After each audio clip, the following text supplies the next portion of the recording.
তো রাত্রেবেলা আমি যখন ডিউটি করি, অনেক রাত্রে 3টা-4টার দিকে কিছু লোকজন এসে আমার হাত পা বেঁধে ওই জায়গায়, ওই ধান ক্ষেত ছিল, ধান ক্ষেতের মধ্যে আমাকে ফেলে রেখে, ওই দিন ডাকাতিও হয়েছিল ওই জায়গায়। তা আমার ওইভাবে বেঁধে রেখে সারা রাত আমি সেই কাদার ভিতরে পড়া অবস্থায়, সকালবেলা যখন মানুষজন হই হুল্লা হয়েছে যে এখানকার ডিউটিতে কে ছিল, তো অমুক ছিল, তা আমার তখন হলো ওই যে মহল্লার থেকে একটু সাইডে আর কি ধান ক্ষেত ছিল, ওই ধান ক্ষেতের মধ্যে আমার হাত পা বেঁধে ফেলে রাখছে। তো সকালবেলা লোকজন গিয়ে আমাকে তখন উদ্ধার করে। তো প্রথমে আপনার নামটা একটু বলেন। আমার নাম হলো S.A. লালন। S.A. লালন। এস এতে কি হয়? S.A. শেখ। S.A. শেখ। আচ্ছা, তো শেখ লালন, জন্ম জেলা? আমার হোম ডিস্ট্রিক্ট হলো চুয়াডাঙ্গা। চুয়াডাঙ্গাতে। আচ্ছা, এখন তো আপনি ঢাকাতেই থাকেন। হ্যাঁ, আমি এখন ঢাকাতে আছি। লালন ভাইকে আমি চিনি টেলিভিশনের থ্রুতে। আমি সকালবেলা একটা অনুষ্ঠান করি মাছরাঙা টেলিভিশনে, এবং সেখানে তাকে আমি পাই। আমার মনে হয়েছে যে রেডিও লিসনার যারা আছেন তার গল্পটা জানা উচিত। তো লালন ভাই, আপনার রেডিওতে প্রথম আসা? জি, আমার প্রথম আসা। ওই দিন টেলিভিশনও প্রথম ছিল? জি। আচ্ছা, আশা করি যে বাংলাদেশের মানুষ একটা সময় আপনাকে চিনবে এবং জানবে। আমরা শুরু করতে চাই একেবারে ছোটবেলা থেকে, যেখান থেকে আপনার গল্প বলার ধরন খুব ভালো। তো আজকে একেবারে মনোযোগ দিয়ে শুনবো। আমি নিজেও কমপ্লিট স্টোরি জানি না, বাট আমি যতটুকু জানি আমার কাছে মনে হয়েছে যে ইউ আর দ্য বেস্ট। ওকে, শুরু করেন আপনি। আমার হোম ডিস্ট্রিক্ট হলো চুয়াডাঙ্গা। আমি একদম একটা পাড়া গায়ে জন্মগ্রহণ করেছি। তো সেখানে আমার পড়ালেখা বাবা মার সহযোগিতায় আমি ক্লাস 5 পর্যন্ত পড়েছি। তো তখন আমার অনেক স্বপ্ন ছিল, আমি ডাক্তার হব। আমি প্রাইমারি স্কুলে ফার্স্ট বয় ছিলাম, প্রথম থেকে একদম প্রাইমারি পর্যন্ত, ক্লাস 5 পর্যন্ত আমার রোল 1 ছিল। তো ওখানে ওই সময় আমি বৃত্তি দিয়েছিলাম। এরপর পরেই হয়তো বাবা মার আর্থিক অনটনের কারণে আর আমার বাবা মা পড়ার সহযোগিতা করে নাই।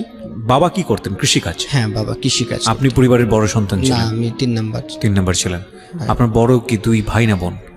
সবার বড় হলো বোন, তারপরে ভাই, আচ্ছা, তারপরে আমি। তো এত ভালো স্টুডেন্ট থাকার পরেও আপনার পড়াটা কি হঠাৎ করে বন্ধ হয়ে গেল? বন্ধ হয়ে গেল, ফ্যামিলির অনেক অভাব অনটন ছিল। আচ্ছা, তো তখন আমাকে একটা রেস্টুরেন্টে কাজে দিয়ে দেওয়া হয় আর কি। তো আমার বাবাই আমাকে ওই হোটেলে কাজে দিয়ে আসে। তো আমার ভালো লাগতো না, আমার ওই হোটেলের সামনে দিয়ে আমার বন্ধু বান্ধব স্কুলে যেত, আমার খুব কষ্ট লাগতো। তো এটা নিয়ে বাবার সাথে অনেকবারই বার্গেনিং করছি যে আমি ভর্তি হব। তো তারা এই পড়ার ব্যাপারটা, হয়তো ইচ্ছা ছিল অনেক, প্রত্যেকটা বাবা মারই থাকে, তারা ওই সাপোর্টটা দিতে পারে নাই বিধায় আমাকে অনেক সময় তারা এড়িয়ে চলছে বা আমার প্রশ্নের উত্তর দেয় নাই। তো কিছুদিন বলার পরে যখন দেখলাম যে আমার ওই হোটেলের সামনে দিয়ে বন্ধু বান্ধব যায়, তো তারপরে আমি অনেক কষ্টে ওই হোটেলের কাজটা ছেড়ে দিই। আচ্ছা, দিয়ে পরে আবার বাবা মার সাথেও আর রাগারাগ করে কথা বলি না। পরে আমি একটা মুদিখানা দোকানে আমি একটা কাজ নিই। সেই মুদিখানা দোকানেও অনেক দিন কাজ করলাম, প্রায় 17-18 দিন। পরে সে মালিকের মন, যথেষ্ট পরিশ্রম করতাম যাতে আমার একটু পড়ালেখার সুযোগ দেয়। তো মালিক দেখলাম যে যতই কাজ করে আসলে তাদেরকে কাজ দিয়ে সন্তুষ্ট করা সম্ভব, অন্য কিছু সে আমাকে অন্যভাবে সুযোগ দেওয়ার কোনো কথা তাদের মাথার ভিতরেও থাকে না। আমি বলার পরে সে বললো যে না, এইভাবে তো আসলে হবে না, তুমি যদি এই স্কুলে যাও তাহলে তো আমার দোকান চলবে না।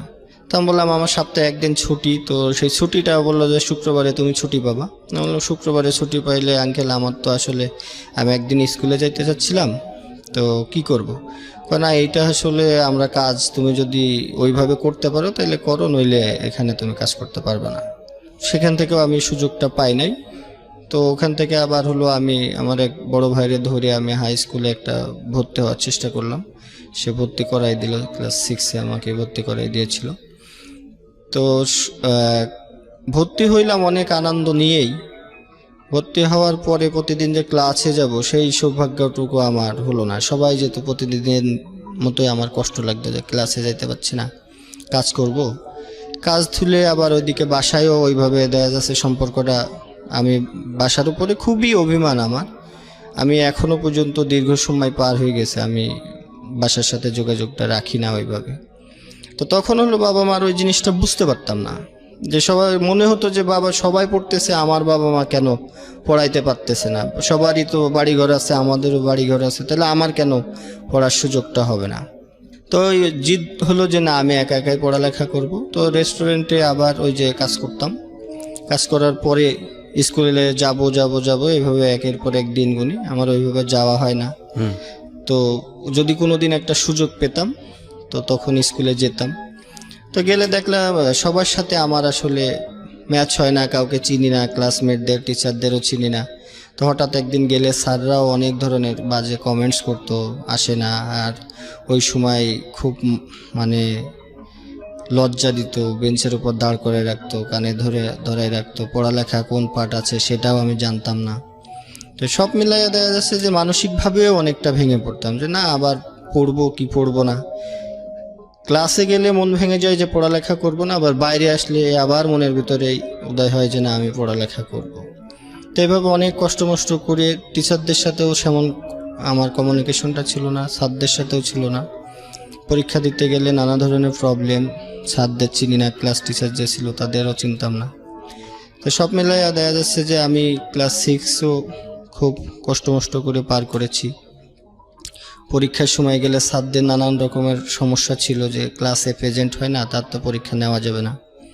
তো ওখানেও স্যারদের, হেডমাস্টার কতজনের কাছে যাব, এক কর্ম করি আবার পড়ালেখা চালাইতে যাই। আবার সবাই আসলে কি সমাজটাতে হয়ে গেছে যাদের ধনী লোকের অনেক ধরনের প্রবলেমই সহজেই সলভ হয়ে যায়। গরিব মানুষের আসলে কারো কাছে গেলেও মাথায় অনেকে হাত বোলাইয়া সান্ত্বনা দিয়ে দিচ্ছে যে দেখ পড়ালেখা না করে হাতের কাজ শেখ, এটা দিয়েও মানুষ অনেক কিছু করছে। তা বলতাম না আমি পড়ালেখাটা করব। স্যারের কাছে বলেছি এইভাবে, হয়তো সব স্যারই সুযোগ এইভাবে দেয় নাই। হেডমাস্টারদেরকে বলেও ওই আগে হলো সরকারি স্কুলগুলোতে নিয়মই আছে যে 80% যদি প্রেজেন্ট না হয় তাইলে ক্লাস যদি 80% প্রেজেন্ট না হয় তাহলে পরীক্ষাতে বসতে দেওয়া বা তার ছাত্রত্ব থাকে না। জি। তো সব মিলাইয়া ক্লাস 6 শেষ করার পরে 7-এ উঠলাম এইভাবে কষ্ট মষ্ট করে। তো তখন হলো আমি একটা ক্লাসের মধ্যে বা টিচারদের চোখে আমি একদম মার্ক হয়ে গেলাম যে এই ছেলেটা ক্লাস করে না, এই ছেলেটা ফাঁকিবাজ, এরকম সবার চোখে। বন্ধু বান্ধবের সাথেও ওইভাবে ক্লাসে 2-1 জন বন্ধু বান্ধব ছাড়া আর কারোর সাথেই আমার পিছনে যা রোল হয়তো তারটাই আমার মনে থাকে বা তাকে আমি চিনি। আর অনেকের সাথে কন্ট্যাক্ট করলেও ওইভাবে হয়তো কেউ রেসপন্সও করতো না, চিনে না, সেইভাবে সবারই চাঞ্চলতা ছিল। একদিন গেলে আমার খুব খারাপ লাগতো। যখন 7-এ উঠলাম হেডমাস্টারের কাছে এরকম অভিযোগ যাওয়ার পরে হেডমাস্টার আমার কাছ থেকে একটা বন্ড সই নিয়েছে যে তুমি যদি রেগুলার ক্লাসে না আসো। তো স্যারদের যে চিন্তাধারা ভুল ছিল সেটাও আমি বলবো না, হয়তো মনে করতো যে আমি আর 5টা ছেলে মেয়ের মধ্যে হয়তো স্কুল ফাঁকি দিতাম, কিন্তু স্কুলে যাওয়ার আমার একটা প্রচুর ইচ্ছা ছিল, কিন্তু আমি কোনোভাবে এই দিনটাকে সামনে আনতে পারতাম না। কাজ করতে হয়, আর ওই সময় কাজের পরিমাণটা এত বেশি ছিল যে 8 ঘন্টা কি 10 ঘন্টা, সকালবেলা গেছি 8টার সময় দোকানে ঢুকলে পরেও 10টা বেজে যেত, কোনো ছুটির কোনো সুযোগ নাই। আবার তখন স্কুলও ছিল সকাল 7টায়। হঠাৎ একদিন স্কুলে গেলে দেখা যাচ্ছে যে আমি ক্লাসেই ঘুমিয়ে পড়ছি। তখন তো স্যাররা বিভিন্নভাবে আমাকে কমেন্টস করছে, আর স্যারদের সফট কর্নারটা আমি কখনোই নিতে পারি নাই। ক্লাসে যাই না প্রথম তো ফ্যাক্ট, আবার ওই দিনকে যে ক্লাসে পড়াটা সেটাও হয়তো জানি না, গিয়ে 5-10 মিনিটে হয়তো একটা সাবজেক্ট ক্যাপচার করছি, পরেরগুলো আর পারি না। তো স্যাররা তো তখন অনেক কথা বলতো, একদিন গেলে সব প্রশ্ন আমারই করতো, মনে হয় সব ধরনের প্রশ্ন স্যাররা সবাইকে বাদ দিয়ে আমাকেই করতো। তা আমি খুব লজ্জা পেতাম। ক্লাসে অনেক দিনও খুব চোখ দিয়ে অঝরে পানি ঝরছে, তারপরেও স্যারদেরকে কোনো সময় এটার কিছু বলতে পারি না, তারপরে চলে আসতাম। তো যখন ক্লাস 7-এ প্রথম সময় পরীক্ষা হবে, তো ওই স্যার আমার পরীক্ষা নিবে না। তো টিচারের কাছে আমি গেছিলাম, ওই সময় আমি একটু অসুস্থ হয়ে পড়ছিলাম। অন্যবার তো 2-1 বার যাওয়ার সুযোগ হয়েছে। তো প্রথম সময় পরীক্ষা পর্যন্ত আমি 3 মাসের মধ্যে 5-7 দিনও ক্লাস করতে পারি নাই। এই ছুটিগুলো পাইলেও আমি কাজে লাগাইতে পারি না। হেডমাস্টারের কাছে অভিযোগ গেছে, হেডমাস্টার আমার কাছ থেকে একটা বন্ড সই নিয়েছে, তুমি যদি ক্লাস না করো এরপরে এইবার হয়তো মেনে নিলাম, এরপরে কিন্তু তুমি আর কন্টিনিউ করতে পারবে না। তা আমি ওই সময় পরীক্ষাটা দিবই এই চিন্তা ভাবনা ছিল।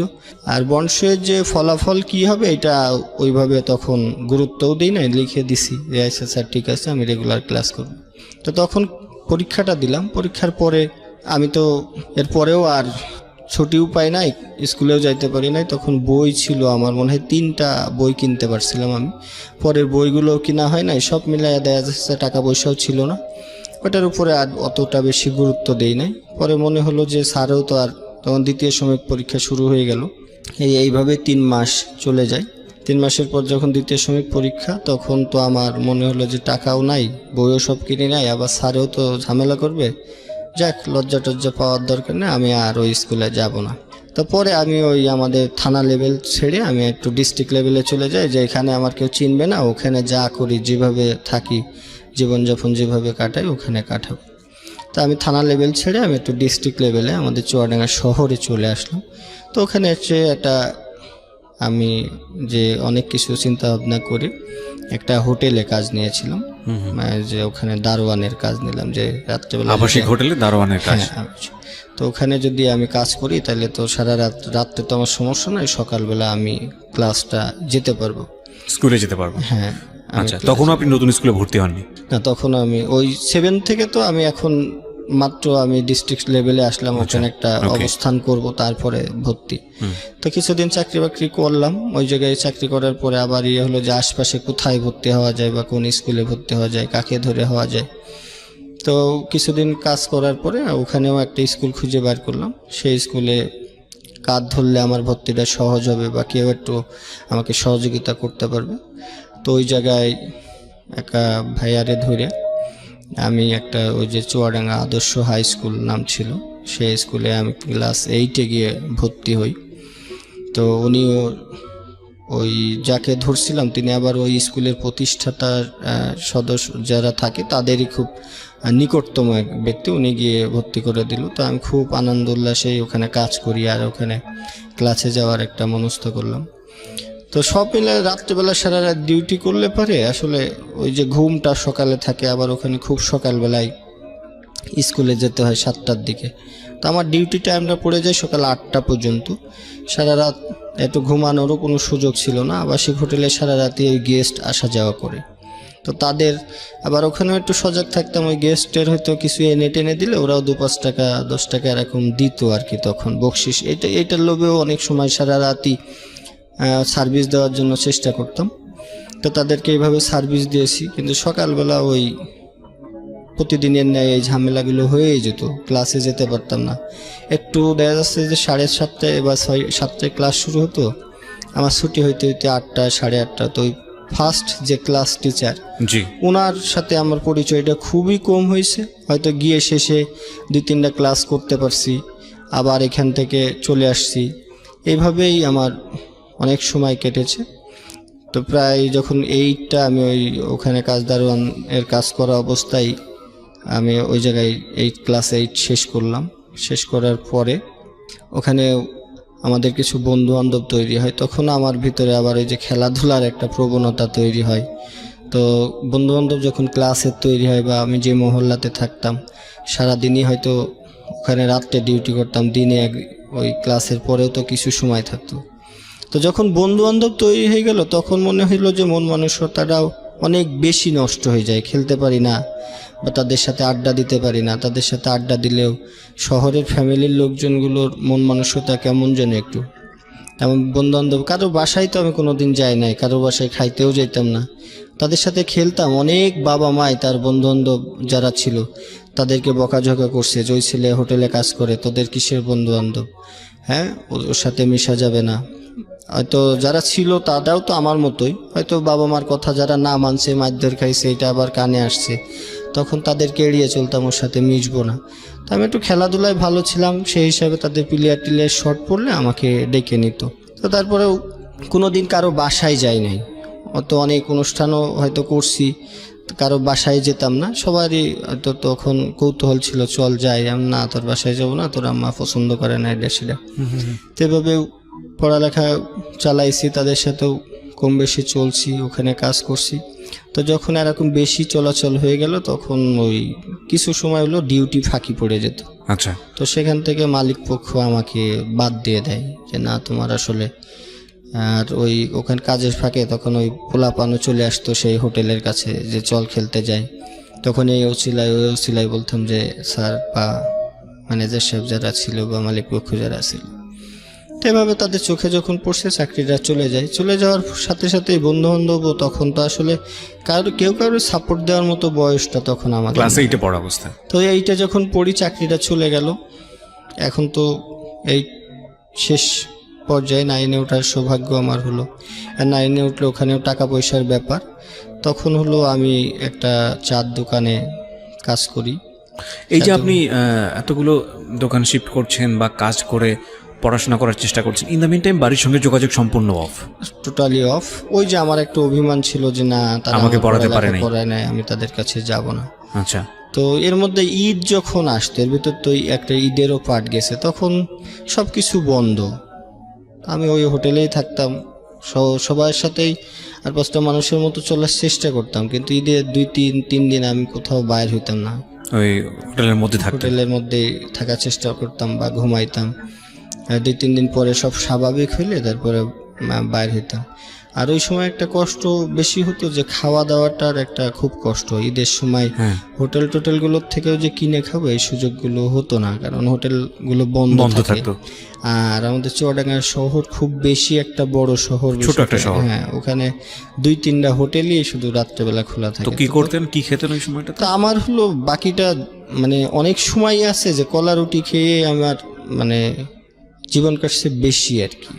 আমার ব্যাগের মধ্যে কলা রুটি কিনে আমি থুয়ে দিতাম, ওইটা খেয়ে মুড়ির সাথে বা চিড়ার সাথে আমার সম্পর্কগুলো অনেক বেশি। এখনও এই ঢাকাতে আসার পরেও আমার এটার নাকি আছে, গুণা আর শেষ হয় না।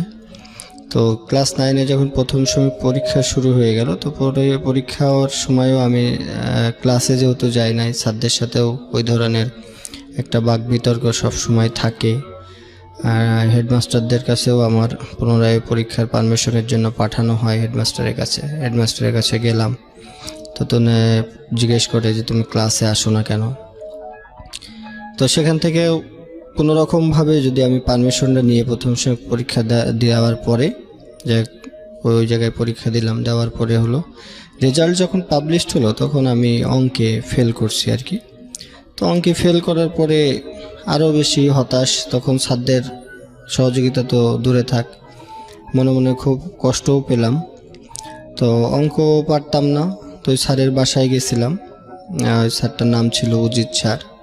ওনার বাসায় গিয়ে অনেক রিকোয়েস্ট করলাম যে স্যার কেমনে কি, বলে তুমি তো স্কুলে আসো না, তোমার বিষয় তো এমনি হেডমাস্টার স্যার অনেক ঝামেলা, আমার তো আসলে কিছু করার নাই, আর তুমি যদি কন্টিনিউ ক্লাস না করো হয়তো তোমার আর সহযোগিতা কেউ করবে না কিন্তু। তো আমি বললাম স্যার আমি তো কাজ করি, আমি কিভাবে ক্লাস করব।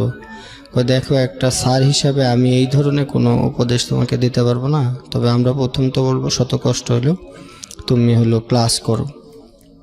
তো স্যার যাই হোক আমাকে যতটুকু ওনার ইয়েতে মনে হলো উনি ওইভাবে বলল।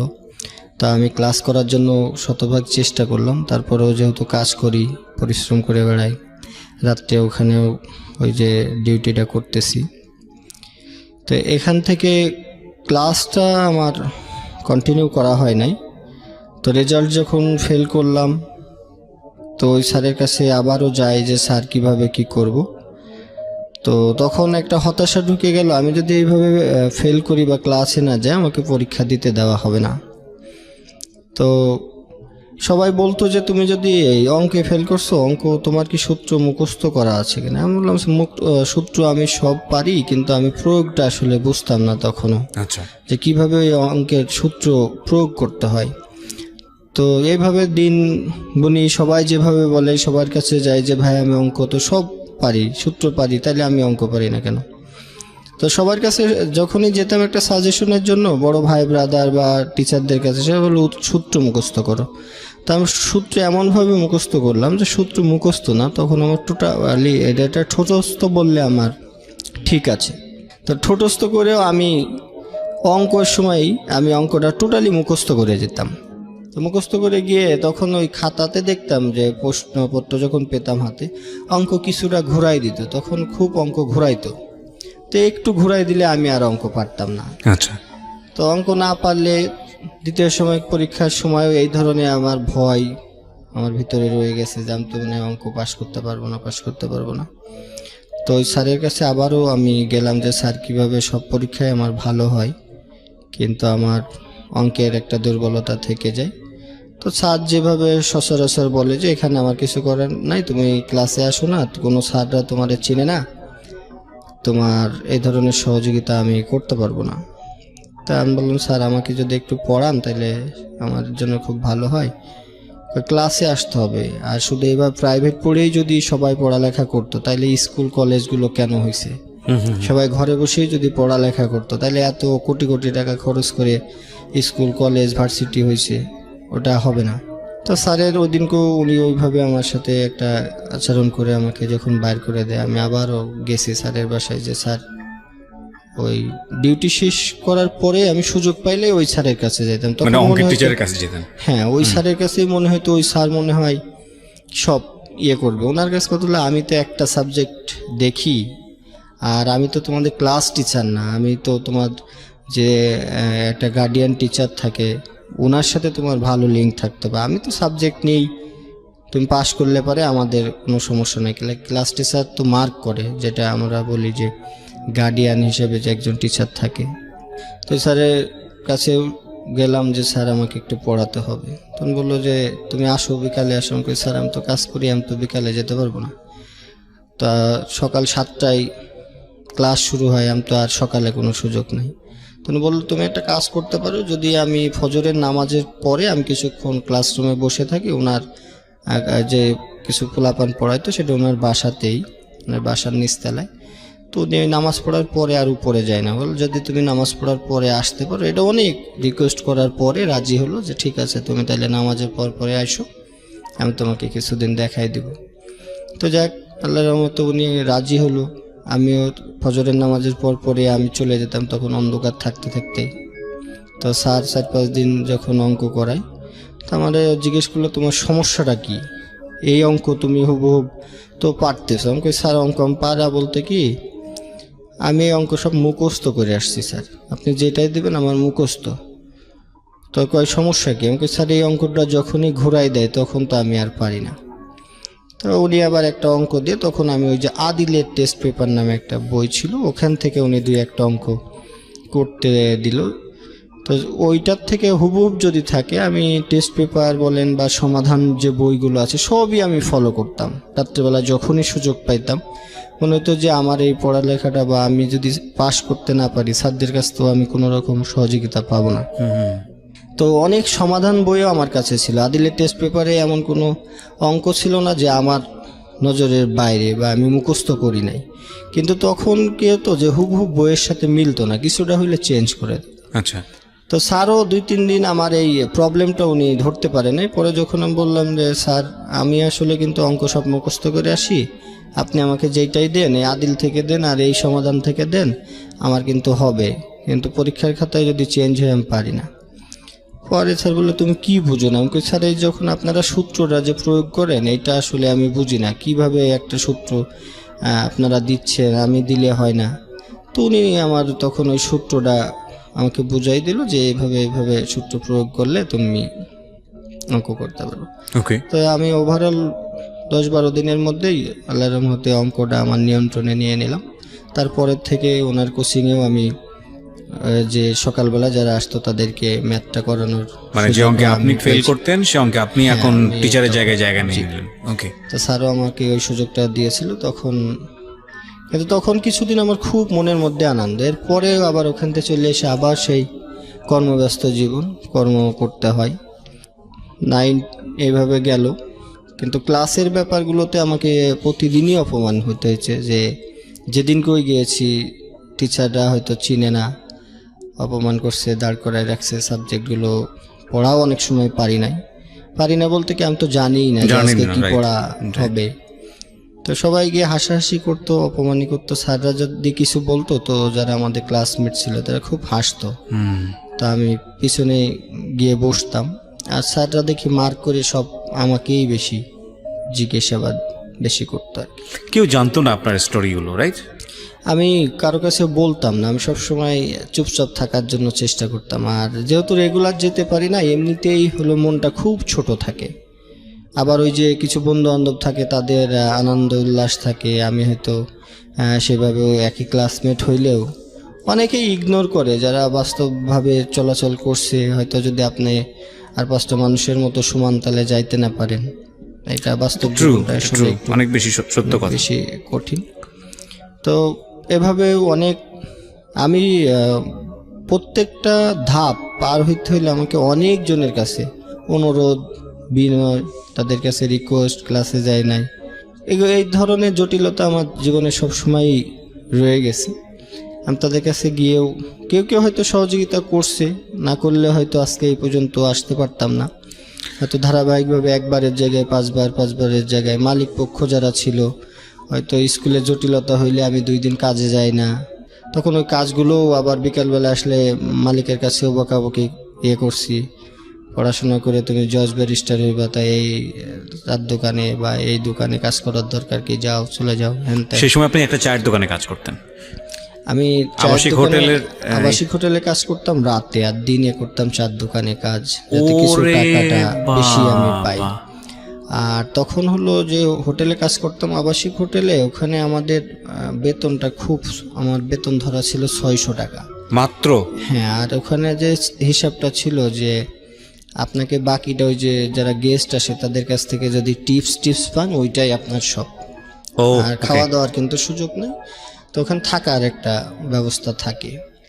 তো এইটা করলে পরে ওই দেখা যাচ্ছে যে এদিকে ক্লাস শেষ করে এসেও তখন আবার অনেক করতাম যে আমাকে যেভাবে খাওয়ার টাকাটা অ্যারেঞ্জ করতে হবে। একটা হোটেল থেকে ভাত বা গেস্টের ভাত টাত কিনে আনলেও সেখান থেকেও যদি থাকে সেসব খাবারও রেখে দিয়েছি, খেয়েছি। তো যখন এইভাবে নাইনের ফাইনাল পরীক্ষা হয়ে যাবে, ফাইনাল পরীক্ষার পরে 10-এ ওঠার সময় আমার ক্লাসের যে প্রেজেন্টের যে বিষয়গুলো, অ্যাটেন্ডেন্সগুলো স্যারদের নলেজে গেছে, বা হেড স্যার উনি আমাকে ডাকায় বললো যে তুমি কিন্তু কোনোভাবেই ক্লাস যদি 10-এ তুমি না করো, তুমি কিন্তু পরীক্ষা দিতে পারবা না, তো পারবাই না। উনি গ্যাস স্যার। তো এর আগে হলো ওই যে আমার এই ক্লাস 9 পর্যন্ত আমাদের আরেকটা টিচার ছিল, উনি অতটা বেশি এই অ্যাটেন্ডেন্সের উপরে গুরুত্ব দেয় না। তো ক্লাস 10-এ যখন উঠি তখন গিয়াস স্যার নামে একজন স্যার ওখানে আসলো। উনি প্রথম এসে অনেক বেশি মানে পুরা স্কুলের একটা ডিসিপ্লিন চেঞ্জ করার বা পড়ালেখা ভালো করার একটা উদ্যোগ নিল। আচ্ছা, নেওয়ার পরে আমি যখন এই 10-এ উঠলাম, আমার তো ক্লাসে যাওয়ার কোনো সুযোগ হলো না। তো এইভাবে প্রথম পরীক্ষা হলো, দিলাম। সেখানেও হয়তো স্যার যারা ছিল তারা হয়তো একটু সফট কর্নার দেখাইলো বা গিয়ে কোনো রকম পরীক্ষাটা দিয়ে আমি চলে আসছি। কিন্তু যখন ফাইনাল পরীক্ষা, আমাদের যেটা টেস্ট পরীক্ষা বলে, ওই সময় গিয়ে আমার টোটালি আটকাই দিল স্যার। কি জন্য? ওই যে স্কুলে আমার যাতায়াত নাই, উনি কোনো রকমভাবেই আমাকে টেস্ট পরীক্ষায় বসতে দিল না। বসতে না দেওয়াতে আমি 3 দিন ওনার বাসায় গেছি যে স্যার আমি কাজ করি, আমার এরকম ওনার পায়ে পর্যন্ত ধরেছি, উনি আমাকে কোনোভাবেই সেই টেস্ট পরীক্ষা উনি আমাকে দিতে দেয় নাই। তো দিল না, উনি দিতে দেয় নাই। ওকে। তো খুব কষ্ট পাইলাম। রাত্রে বেলা গেছি ওনার বাসায়, বসে থাকতাম যে স্যার, সারাদিন উনি স্কুলে থাকতো, আমি সারাদিন গিয়ে ওনার বাসায় সামনে ঘুরঘুর করতাম। টেস্ট পরীক্ষা দেওয়ার আর সুযোগ হলো না, উনি পারমিশন দেয় নাই। তো সেই বছর আমার গ্যাপ গিয়েছে, আমি কোনোভাবেই ওই টেস্ট পরীক্ষা কিন্তু দিতে পারি নাই। তো একটা বছর আমার হয়তো বড় হওয়ার সাথে সাথে ওই স্যারের প্রতি শ্রদ্ধা আছে না রাগ আছে না ক্ষোভ আছে আমি হয়তো বলতে পারবো না। ওনার সাথে অনেক কথা বলেছি যে নিয়ম নেই, আমি এই পর্যন্ত বলছি যে স্যার নিয়ম তো মানুষের তৈরি করে, মানুষকে তো নিয়ম তৈরি করে নেই। আপনি যদি একটু সহযোগিতা করেন, আমি পরীক্ষা করে, তুমি ক্লাসে আসো না, ভালো ভালো যারা রেগুলার ক্লাসে আসে তারাই পাশ করতে পারে না, তোমার পরীক্ষায় আমি দিয়ে আমার স্কুলের দুর্নাম এগুলো দরকার নেই। তো উনি কোনোভাবেই ওনার জায়গাতে অটল ছিল, উনি আমাকে পরীক্ষা দিতে দেয়নি। সেই বছর আমার একটা গ্যাপ গেছে। এরপরেও আমি আবারও হাল ছাড়ি নাই ওই স্কুল থেকেই। পরের বছর তখন রেগুলার হয়ে গেলাম। তখন টোটালি আমার বিষয়টা যারা আগের ব্যাচ ছিল তারা তো আর চিনে না, পরের ব্যাচে তখন হয়তো একটু গুরুত্ব হারিয়ে গেল। ইরেগুলার হইলে আমি কম বেশি মাঝে মাঝে যাই, মাঝে মাঝে যাই না। তো তখন একটা 2 রকম অবস্থায়, যে পরীক্ষা দিতে দিলে দিবে, না দিলে নাই। তো পরীক্ষা দিয়ে পাশ করি, যাই হোক আল্লাহর রহমতে ওই বছর আর কোনো আমার প্রবলেম হয় নাই। কিন্তু পরীক্ষা দেওয়া হলো না? না, ওই বছর পরীক্ষা দেওয়া হয় নাই আমার। পরের বছর আমি ইরেগুলার আবার এখানেই কাজ কন্টিনিউ, ওই হোটেলে আর এই 4 দোকানে কাজ করে করে তখন ওই একটা বছর আবারও শেষ করলাম। পরে ওইবার পরীক্ষা দেওয়ার আমার সুযোগ যাক হলো, টেস্ট পরীক্ষায় আর কোনো ঝামেলা হয় নাই। তো তখন বেতন বা টাকা এগুলো পরিশোধ করতেও আমার খুব কষ্ট হতো। তখন বেতন পাইতাম 600, এই 600 টাকা আর ওই যে হোটেলে কাজ করে পাইতাম, মনে করেন যে 600 পাইতাম, আরও কিছু এক্সট্রা পাইতাম, আর ওই বকশিস টকশিস দিয়ে আমি সব টাকাগুলো গুছাইতাম। তো রেজিস্ট্রেশনের সময় আমার 1700 টাকা মনে হয় ওই সময় ফর্ম ফিল আপে লেগেছিল, 1700 টাকা। এই 1700 টাকা আমার তখনকার মনে আছে, ঢাকার একজন গেস্ট ছিল ওই হোটেলে, বাবুল সাহেব নাম ওনার। উনি ওই সারাদিন মালিক যখন বকাবকি করতো, উনি প্রায় আমাদের রেগুলার গেস্ট ছিল। আচ্ছা। তো তখন উনি বললো যে এই ছেলেটাকে বকাবকি করেন কেন? বললো যে ও এই যে এইটা ফাঁকি দিয়ে স্কুলে যায়, কি পড়ালেখা করে কি হবে। তো উনি আমার একদিন জিজ্ঞেস করেন কী ব্যাপার তোমার এরকম। আমাকে তখন আমি ওনাকে মামা বলতাম যে মামা আমি একটু পড়ালেখা করতে চাই, এখন এই যে টাকা লাগবে, এই জন্য আমি দিনে আবার একটু চার দোকানে কাজ করি, তো ওখান থেকে কিছু টাকা পাই, সব মিলাইয়া দেখা যাচ্ছে সময় পাই না। এখানে আসলে ওই ঘুমাই যাইতাম, এখানে সারা রাত ডিউটি করার পরে চার দোকানে ডিউটি করলে আবার দিনে আমি একটু ঘুমাই গেলে পরে, তো এই জন্য মালিক পক্ষ আমাকে একটু বকাবকি করে। তো তখন হলো বাবুল সাহেবের কাছ থেকে উনি আমাকে প্রায় 400-500 টাকা সাহায্য করলো, যে ঠিক আছে তুমি পড়ালেখার জন্য। তো উনি যেহেতু আমাদের রেগুলার গেস্ট ছিল, তো উনি আবার একটু মালিককে বলে দিল যে পড়ালেখা করতে চায়, ওর একটু সুযোগ দেন, একটু কি হয়। তো যাক, ওনার মুখের কথা রক্ষার্থে হয়তো ওই সময় আর মালিক পক্ষ কিছু আমাকে বলে নাই। তো উনি দিয়ে আমি ফর্ম ফিল আপটাও করলাম, করার পরে পরীক্ষা দিলাম। তো ওই সময়ও মালিক পক্ষ বা যখন আমি এখান থেকে পরীক্ষা দিতে যাইতাম, আমাদের সাথে যারা আরও ডিউটি করতো সবাই টিটকারি করতো, উপহাস করতো, হ্যাঁ পরীক্ষা দিতে যাচ্ছে, পোলাপান রেগুলার পড়ালেখা করেই পাশ করতে পারে না এই। তো যাক, আল্লাহর রহমতে ওইবার আমার সাথে যারা আমার পরিচিত বন্ধু বান্ধব বা এপারে ওপারে যারা ছিল, সবার চেয়ে আমার রেজাল্টটা অনেক বেশি ভালো হয়েছে। তো রেজাল্টের দিন আমি আমি স্কুলে যাই নাই, আমি একটা মাঠের ভিতরে, ওটা একটা ধান ক্ষেত বলে আর কি, সেখানে আমি শুয়েছিলাম একটা গাছের নিচে। তো এক বন্ধুরে পাঠিয়েছিলাম যে আমার রেজাল্টটা যদি হয় তো আমাকে জানায়। তো তখন ও একটা শিট নিয়ে আসছে, তো খুব ও আনন্দ উল্লাসে এসে বললো যে লালন তুই পাস করছস, এই তোর রেজাল্ট। তো আমি ওই স্কেল দিয়ে আমি ওইটা দেখতে গিয়ে আমার হাতটা একটু কেঁপে গেছে, নিচে দেখি যে ফেল লেখা রয়েছে। ওহো। তো পরে আমি ওর ওপর অনেক রাগারাগ করছি, কিন্তু পরে ওরেও আমি একটা লাথি মেরে ফেলেও দিছিলাম ওকে। তো পরে বললো যে না তুই পাস করছিস দেখ। তো যাক, পাস করার পরে দেখলাম যে না আমি পাস করছি। তো তখন অনেক বেশি মনে মনে খুশি হইলো, এই খুশিটা যে আমি কারো কাছে গিয়ে জানাবো বা এরকম, হয়তো ওর কাছ থেকে ওর সাথে একটু আনন্দ উল্লাস যা করলাম। পরে আমি আমার ওই হোস্টেলে ফেরত আসলাম। ফেরত আসার পরে মনস্থির করলাম যে আমি ঢাকাতে চলে যাব। তো স্কুলে খোঁজ নিলাম যে কতদিন পরে আমি মার্কশিট টার্কশিট এগুলো পাবো। তো মিনিমাম 10-15 দিন সময় লাগবে। তো তখন আমার একটা ফ্রেন্ড ছিল ওখানে, একটা ওই হোটেলের পাশে একটা ছোট মসজিদ ছিল, মসজিদের মুয়াজ্জিন। তো আমি ওর কাছে বললাম যে বন্ধু এরকম এরকম আমি আর কাজ টাজ করবো না, আমি ঢাকায় চলে যাব। তো ওর কাছে কিছুদিন থাকলাম, তখন নামাজ কালামও পড়তাম ওর সাথে থেকে, সবসময় নামাজ টামাজ পড়তাম। 10-15 দিন অপেক্ষা করে ওর কাছ থেকে ওই স্কুল থেকে আমি মার্কশিট টার্কশিটগুলো সংগ্রহ করে আমার মনস্থ হলো যে আমি ঢাকাতে চলে যাব। তো ঢাকাতে চলে যাব, ঢাকা তো আমি চিনি না, ঢাকাতে কিভাবে যাব।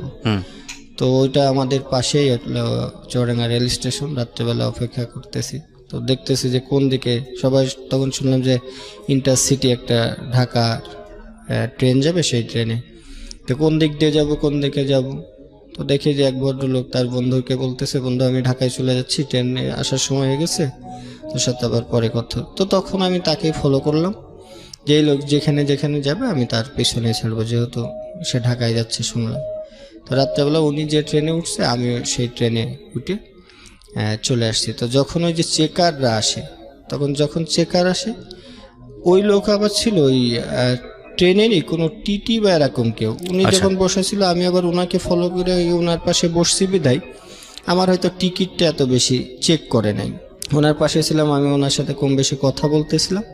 তো চেকার যখন আসছে ওনাকে দেখে আর ওনাকে কিছু বলে নাই। তো আমি কমলাপুর স্টেশনে রাত্রেবেলা পৌঁছাইলাম।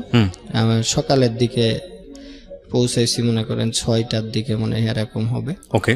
তা আমি নামার পরে ওই জায়গাটা আমি ওই যে আগে সিনেমা কম বেশি দেখতাম যেহেতু, তো দেখলাম যে এখানে এটা তো আমরা সিনেমাতে দেখছি এই কমলাপুর স্টেশনে অনেক শুটিং টুটিং হয়। তো সেই জায়গাতে নামলাম, নামার পরে আমি ওই আমার পিছনে একটা লম্বা ব্যাগ ছিল আর কি, ব্যাগের মধ্যে আমার কিছু কাগজপাতি জামা কাপড় ছিল, ওইটা রেখে আমি একটু ঘোরাঘুরি করতেছি, এর মধ্যে এসে দেখি যে আমার ব্যাগটা নাই। তো ব্যাগটা নাই, অনেক খোঁজাখুঁজি করার পরে তখন খুব কষ্ট লাগলো। তখন আমার কাছে মাত্র 33 টাকা মতো রয়েছে। এই 33 টাকা নিয়ে আমি সামনে অনেকক্ষণ হাঁটলাম, হাঁটাহাঁটি করলাম, অনেককে জিজ্ঞেস করলাম ভাই একটা ব্যাগ দেখছো এখানে? কেউ দেখলাম যে আমার কথাবার্তায় সুযোগ, সেটা আমার জীবনে প্রথম ঢাকাতে আসা, আর মানুষের প্রতিও আমার ওই ধরনের ধ্যান ধারণাও নাই। তো তখন এখানে নেমে আমি হলো বাইরে হইলাম, ওই যে স্টেশনের পরে যে রিক্সা নেওয়ার চেষ্টা করলাম যে আমি তো কোথায় যাব। তো ওই যে হোটেলে থাকাকালীন সময় এক ভাই ছিল, উনি বলতো যে ওই যে আমাদের ওই হোটেলের গেস্ট হিসাবে যেত, তো বললো যে তুমি যদি কখনো ঢাকায় যাও তাহলে আমার কাছে যে, আমার নাম অমুক, আমার বাসা ঢাকা সাভার স্মৃতিসৌধের ওখানে।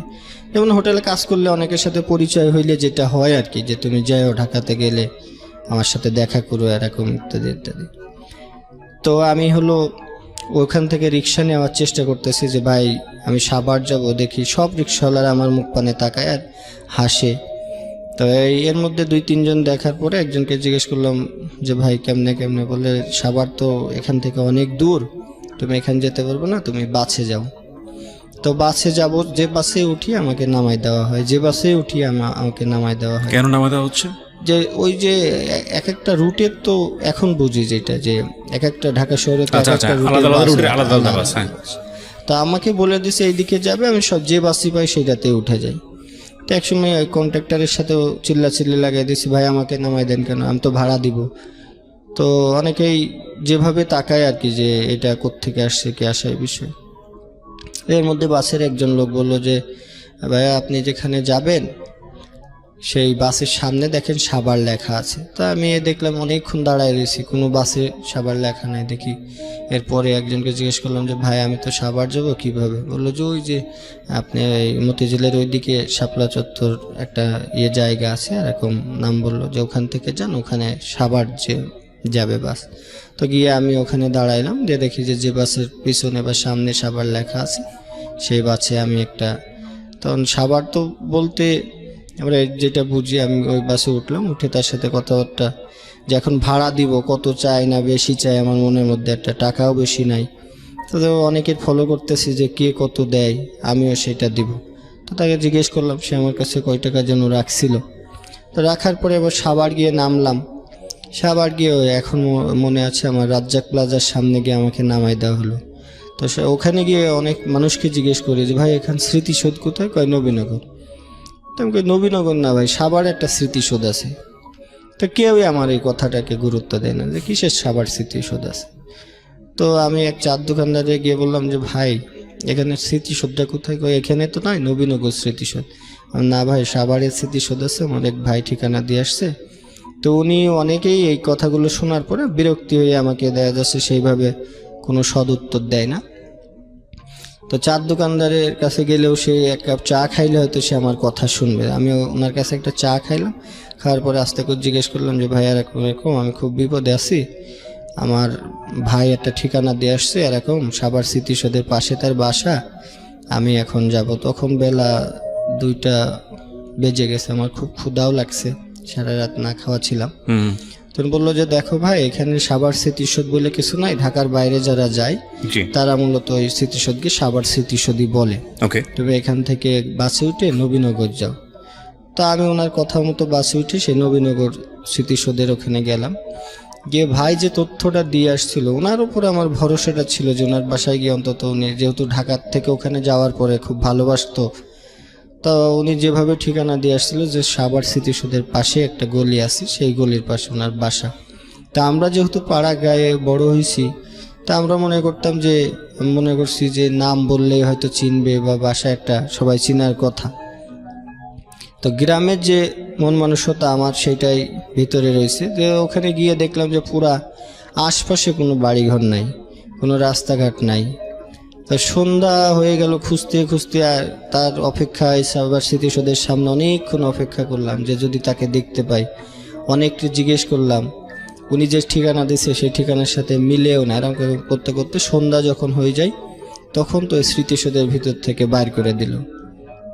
বাইর করে দেওয়ার পরে এখন কোথায় যাব? সেদিন সন্ধ্যার পর পরে আবার বৃষ্টিও নামছে। নামার পরে আমি তো আর টাকাও আমার কাছে নাই। ওখান থেকে আমি হাঁটতে হাঁটতে হাঁটতে হাঁটতে একদম সাভারে আসলাম, রাজ্জাক প্লাজার এই জায়গাতে আসলাম। তখন রাত্র প্রায় 12টা বাজে। তো ওখানে এসে আমি রাজ্জাক প্লাজার সামনে একটা বেঞ্চেতে বসেছিলাম। তো বসে থাকার পরে আমার ওখান থেকে দারোয়ানরা আমারে উঠাই দিল যে এখানে বসা যাবে না। তো সাইড গিয়ে আবার আরেকটা জায়গায়, ওইটা রাজ্জাক প্লাজার পাশে মাহাতাব প্লাজা আছে, ওর পাশে একটা গলি দেখলাম যে রাত্রেবেলা অনেক লোকজনের আসা যাওয়া। আমি ওখানে বসলাম। তো ওখানে বসার পরে ওই জায়গাটা ছিল একটু খারাপ, কিছু অসামাজিক কার্যকলাপ ওই জায়গায় হতো। তা আমার এগুলো তখন তো জানা ছিল না। আমি ওই জায়গায় গিয়ে বসছি, তখন ওই দারোয়ান আমাকে উঠাই দেয় যে এখানে বসা যাবে না, যাও। বসা যাবে না এই কারণ তখন আমি তো ছোট ছিলাম, আমার পরনে একটা ট্রাউজার ছিল আর একটা গেঞ্জি, একটা হলুদ কালারের একটা গেঞ্জি ছিল। তো তখন দেখলাম এক মেয়ে এসে বলল যে ও বসে রয়েছে, সমস্যা কি, বৃষ্টির মধ্যে কোথায় যাবে? তো দারোয়ান দেখলাম তার সাথে কি বলা কওয়া করলো, করার পরে বললো যে না থাক। তা আমি আবার সেই মেয়েটা আমাকে জিজ্ঞেস করলো কি সমস্যা তোমার? বললাম আপু এরকম এরকম, আমি এক ভাইয়ের ঠিকানায় আসছিলাম, তার ঠিকানাও খুঁজে পাচ্ছি না, আমি কোথায় যাব কি করবো, আমার কোনো যাওয়ার কোনো জায়গা নাই, এই জন্য এখানে বসছি, সবাই আমাকে উঠাই দেয় বৃষ্টির মধ্যে। তো উনি আমাকে বললো দেখো এই জায়গা তো এরকম এরকম, এগুলো তুমি বসে থাকলে ওদের ডিস্টার্ব হবে, এরকম বসা যাবে না। তো ওই মেয়েটা আমাকে বললো তুমি একটা সাইডে দাঁড়াও, আমি আসতেছি। তো যাক, সে খারাপ হইলেও তার মন মানসিকতা অনেক বড় ছিল। এই জন্যই মূলত আজকে আমি তাদেরকে নিয়েই কাজ করার মন মানসিকতা আমার তৈরি হয়েছে। তো উনি বসে থাকার পরে উনি কিছুক্ষণ পরে আমাকে নিয়ে ওনার বাসায় গেল। তো সে ওখানে দেহ ব্যবসা করতো আর কি। তো দেহ ব্যবসা করলে উনি আমাকে তার বাসায় নিয়ে গেল, 2-3 দিন তাকে তার বাসায় আমার তার ভাইয়ের মতো রেখেছে, তার কাছে ওখানে থাকছি। তো 3-4 দিন যাওয়ার পরে উনি মনে হয় আবার ওখানে গেছিল, হয়তো বাড়িওয়ালার ইনফরমেশন আর কি। বাড়িওয়ালা বলল যে তুমি এখানে আর থাকতে পারবে না, তোমার যে আপু বাইরে গেছিল সে তো এরকম এরকম পুলিশের হাতে ধরা খেয়েছে, বাসা ছেড়ে দিতে হবে। তো উনি আমার বাসাতে বাইর করে দিয়ে বাড়ি তালা মেরে দিল। তো আমি আবারও সেই রাজ্জাক প্লাজার সামনে আসলাম। এসে কি করব, কি করে ওখানে যে রাত পর্যন্ত থাকলাম। দারোয়ানদের বললাম যে আঙ্কেল এরকম এরকম, ও তো বললো যে তোমার সেই ম্যাডামটা এখানে পুলিশে ধরে নিয়ে গেছে। তা বললাম যে আমার তো যাওয়ার কোনো জায়গা নাই, আমার একটা চাকরি বাকরি দিবেন। এটা কাকে বললেন? আমি ওই যে দারোয়ানকে, রাইট, হ্যাঁ, রাজ্জাক প্লাজার নিচে যারা ডিউটি করতো। বললো তুমি তো ছোট, দারোয়ানের চাকরি তো ঢাকাতে আসলে ওইভাবে হয় না। বয়স কত তখন আপনার? বয়স তখন তো ম্যাট্রিকটা পাস করছি, হয়তো 14-15 এরকম হবে। আর তখন আমি খুব শুকনা ছিলাম আর কি। এখনো যে খুব মোটা তা কিন্তু না। ওকে। তো ওখানে আমি বললো যে এরকম ঠিক আছে তোমার ওই, সেদিন আবার ওই জায়গার একটা কমিশনার এরিয়া ছিল, তো দারোয়ানকে যেন আসে নাই। তা আমাকে বললো যে ঠিক আছে তুমি এখানে। যাওয়ার সাথে সাথে দেখলাম যে আমার বলার সাথে সাথে ওরা ওই দারোয়ানের ড্রেস টেস পরায়, হলুদ যে ড্রেসগুলো আছে। তো এটা একটা মাঠে একটা ডিউটি, ওই এনাম মেডিকেলের পিছনে তখন গ্রাম পাহারা দেওয়ার আর কি একটা ইয়ে ছিল। তখন চোর ছিল, ডাকাত ছিল অনেক বেশি। তা আমি নতুন একটা এই ইয়ের ভিতরে আমাকে একটা ডিউটি দিল। ওই সাইড সব ধান ক্ষেত মতো ছিল। তো রাত্রেবেলা আমি যখন ডিউটি করি, অনেক রাত্রে 3টা-4টার দিকে কিছু লোকজন এসে আমার হাত পা বেঁধে ওই জায়গায়, ওই ধান ক্ষেত ছিল, ধান ক্ষেতের মধ্যে আমাকে ফেলে রেখে, ওই দিন ডাকাতিও হয়েছিল ওই জায়গায়। তা আমার ওইভাবে বেঁধে রেখে সারা রাত আমি সেই কাদার ভিতরে পড়া অবস্থায়, সকালবেলা যখন মানুষজন হই হুল্লা হয়েছে যে এখানকার ডিউটিতে কে ছিল, তো অমুক ছিল। তা আমার তখন হলো ওই যে মহল্লার থেকে একটু সাইডে আর কি ধান ক্ষেত ছিল, ধান ক্ষেতের মধ্যে আমার হাত পা বেঁধে ফেলে রাখছে। তো সকালবেলা লোকজন গিয়ে আমাকে তখন উদ্ধার করে। তো তখন আবার এই যে আমাদের যে গার্ড কোম্পানির যে লোক ছিল তা ইয়ে করলো যে কে ডিউটিতে কে দিছে। তো তো যাই হোক, ওখানে অনেক বকাঝকা করার পরে আমার ওখানে আর চাকরি করা হলো না, ওখান থেকে বাদ দিয়ে দিল। তো এখন যেটা ওই যে রাজ্জাক প্লাজার সামনে একটা কমিশনারের একটা বাসা ছিল, জি, তো বললো যে তুমি একটা কাজ করো, দেখি যে তুমি ওখানে ডিউটি করতে পারবা কিনা। এটা ইন্টার ফার্স্ট ইয়ারে থাকার সময়ের ঘটনা? না, ইন্টার এখনো ভর্তির কোনো চিন্তা ভাবনা হয় আচ্ছা, নাই। মানে পরীক্ষা দিয়ে আছেন, এসএসসি রেজাল্ট হ্যাঁ, অন্তর্বর্তীকালীন সময়। অন্তর্বর্তীকালীন। তো ওখানে ডিউটি করি, ওই দারোয়ানের ওই কমিশনারের বাসায় আমাকে ডিউটি দেওয়া হলো। তো ওখানে দেখতাম ওই যে কমিশনারের দুইটা ছেলে মেয়ে ছিল, তারা প্রতিদিন স্কুলে যেত, তাদের সাথে লোকজন ঢুকতো, আমি ওখানে ডিউটি করি। ওদের দেখে আমার আবার সেই পড়ার কথা, যে না আমি এরা স্কুলে যায়, আমার তো যাওয়া হচ্ছে না, এই মনের মধ্যে কষ্ট। তা আমি ওখানে 7-8 দিন চাকরি করার পরে ওই পত্রিকা নিতাম যে কোথায় কোথায় চাকরি পাওয়া যায়। তো দেখতাম যে সবার যে রিকোয়ারমেন্টস আছে তার সাথে আমারটা যায় না, মিলে না। ওই সারাদিন ঘোরাফেরা করার পরে ওদের বাসাতেই আমার দিনে ডিউটি ছিল, আমি ওখানে ডিউটি করতাম। আর সন্ধ্যার পরে যদি ওই যে আরেকটা দারোয়ান আসার পর আমার ছুটি হয়ে যেত, তো রাত্রেবেলা ওখানেই থাকতাম। থাকার পরে আমি তখন ওই চাকরির সন্ধান করি যে না আমি এখানে, তো তখন আবার ছিল যে ঢাকা, এটা তো ঢাকা না, এটা সাভার, আমি ঢাকায় চলে যাব। তখন মনে হতো ঢাকাতে মনে হয় কী একটা বিষয়। তো সবাই জিজ্ঞেস করো ভাই ঢাকায় যাবো, এইটা তো ঢাকা না, ঢাকা আরও সামনে, এটা তো সাভার। তো নামের সাথেও একটা যে না আমি তাহলে তো সাভার থাকবো না, আমি ঢাকায় যাব। তো ওখান থেকে একদিন করে দেখলাম যে একটা বিজ্ঞাপন আছে যে একটা প্রবীণ ব্যক্তিকে দেখাশোনা করার জন্য একটা এত থেকে এত বছরের একটা ছেলে লাগবে। তো প্রবীণ বলতে আমি আসলে তখন ওইভাবে বিষয়টা প্রবীণ না নবীন এরকম বুঝতে পারি না। গিয়ে দেখলাম যে মতিঝিল একটা বাসা, তো ওই ব্যক্তিকে দেখাশোনা করার জন্য আমি ইন্টারভিউ দিতে গেলাম। তো ওরা আমাকে নিতে চাইলো। তো দেখলাম এক বৃদ্ধ লোককে দেখাশোনা করতে হবে। উনি হলো আমাদের এক ভাষা সৈনিক ছিল, কি যেন নামটা ছিল ওনার। তো ওনার অনেক কষ্টের কথা শুনলাম, ওনার 2টা ছেলে মেয়ে ব্যারিস্টার, ওনার বই, ওনার নামটা আতার হোসেন না কি যেন একটা নাম ছিল, যার ওনার ভাষা সৈনিকদের নামের ভিতরে আমি বইতে পড়েছি। তখন ওনার কাছে বললাম, তো উনি বললো হ্যাঁ আমার আজকে এই পড়ে নিতে। ওনার জীবন কাহিনীটাও অনেক কষ্টের, উনি লাস্ট জীবনযাপন করেছে, বাবা মা তাদের ছেলে মেয়েও মানুষ করেছে, কিন্তু তার দেখাশোনার জন্য বাইরের লোকজন নিয়ে। তো উনি আমার সাথে অনেক কষ্ট শেয়ার করছে যে দেখো আজকে তোমরা হয়তো বইতে আমার কথা পড়েছো, কিন্তু আমার বাস্তব জীবন হলো এই। তো ওনার কষ্টের কথা শুনে আমার একটু তখন যে নিজের এই কষ্টের কথাটা আমার মনে হলো না। ওনার ওষুধ টষুধ টাইমলে খাওয়ানো, এটা সেটা দেখতাম। তো 4-5 দিন পরে ওই জায়গায় আমার কেন যেন মানে বন্দি একটা রুমের মধ্যে সারাদিন, আর ওনার ওই ওষুধপত্রগুলো হলো টাইম টু টাইম খাওয়াইতে হতো। তা আমি ওখানে ছিলাম না। ওখান থেকে যে বাসার থেকে একদিন বাইর হয়েছি পরে ওই জায়গাটা আর আমি চিনতে পারি নাই। ওনার বাসায় যে ফেরত যাব আর বাসাও খুঁজে পাই নাই। পরে আমি চলে আসি। আমি ওখান থেকে হাঁটতে হাঁটতে হাঁটতে হাঁটতে আমি চলে আসলাম হলো নিউ মার্কেট। নিউ মার্কেটে এসে তখন আমার কাছে অনেক টাকা পয়সাও নাই।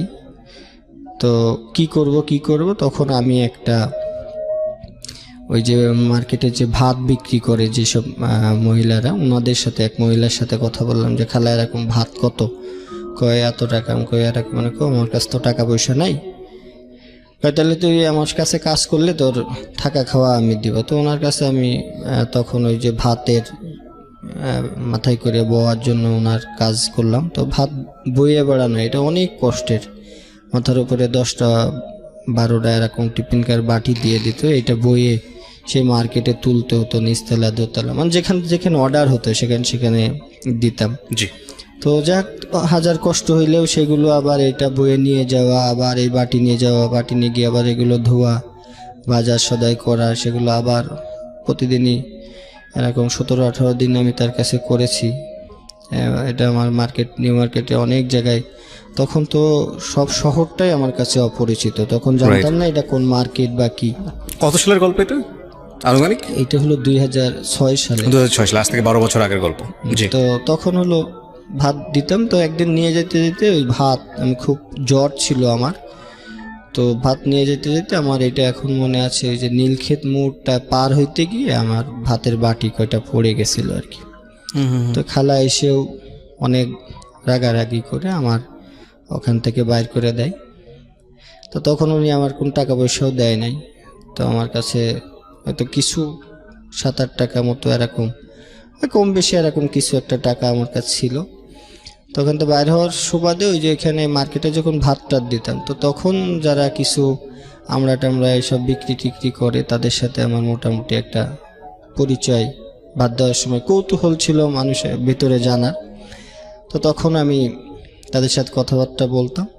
তো ওখানে একটা ছেলের কাছ থেকে একটা আমড়া কিনলাম, কেনার পরে আমি কই এরকম এরকম আমি তো এই কাজটা করতাম, কাজটা তো চলে গেছে।